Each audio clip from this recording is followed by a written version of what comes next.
Hi అండి. ఎలా ఉన్నారు? నేనైతే చాలా చాలా బాగున్నాను. మీరు కూడా బాగున్నారు కదా! ఇంతకీ ఏంటిది అనుకుంటున్నారా? ఏంటంటే చేప జనండి. Fish eggs. ఎప్పుడు కొంతమంది తెచ్చుకొని పడేస్తా ఉంటారు కదా! ఈసారి అలా అయితే పడేయకండి. ఇలా నేను చెప్పినట్టు ట్రై చేయండి. టేస్ట్ అయితే అద్దిరిపోతుంది. చూసారు కదా! చూస్తుంటే నోరు ఊరిపోతుంది. అంత టేస్టీగా ఉంటది. ఇంకెందుకు ఆలస్యం చేసేద్దాం రండి. ఇప్పుడు నేను చేపనైతే ఉంటది కదా!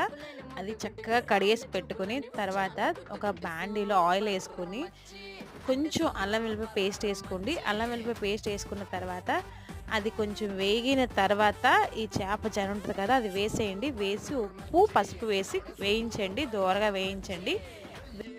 ఆ తర్వాత కారం వేసి దగ్గరగా వేయించుకోండి. చక్కగా దోరగా ఫ్రై అవ్వాలి. అంతే రెడీ అయిపోయినట్టే. చూడండి.